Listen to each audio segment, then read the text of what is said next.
今日同大家分享呢個主題係獻上生命為活祭。最近咧，對於生與死咧，好有啲感受。我其實仲未去到一個咧係我嘅同輩都會一個一個咧離開世界嘅年紀，但係喺呢一兩年之間咧，佢係多咗收到好多唔同猝死嘅一啲嘅個案嘅情況，令到咧我心好難過。譬如一個好健壯嘅生命，打下波就跌低咗，暈低咁就去世啦。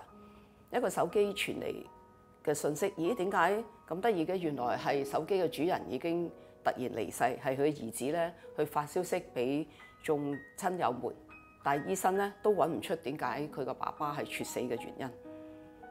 另外又見到好多自殺嘅個案，有好年輕嘅，亦都有壯年嘅，有老年嘅。喺新聞裏邊見到好多災難嘅意外。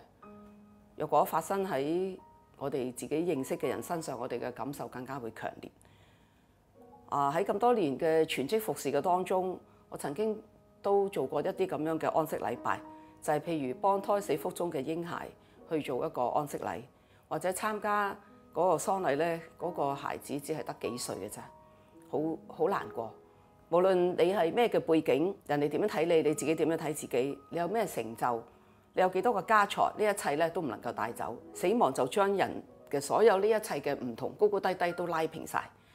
聖經話俾我哋聽，按着定命，人人都有一死，死後且有審判。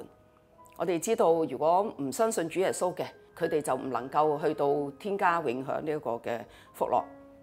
而我哋屬於基督嘅身體，神嘅家，神都會咧嚟到去審問我哋係咪有良善、有忠心嘅僕人呢？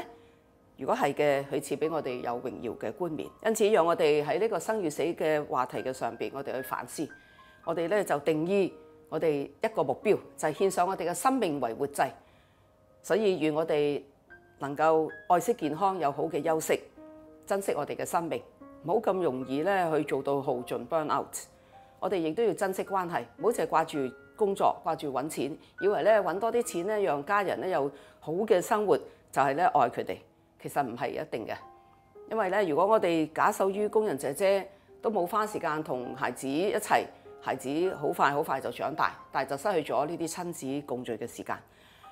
如果我哋淨係掛住工作，忽略咗我哋個配偶，婚姻嘅關係喺無形之間不斷喺度腐蝕緊。讓我哋都去提醒自己要積財寶在天，唔係積財寶喺地上，努力嘅傳福音。今日有好多嘅人仍然係未有機會係聽福音嘅，讓我哋去到呢啲未得之民嘅地方，將神嘅福音傳俾佢哋。最後我哋都需要去尋索，究竟神俾我哋有咩召命呢？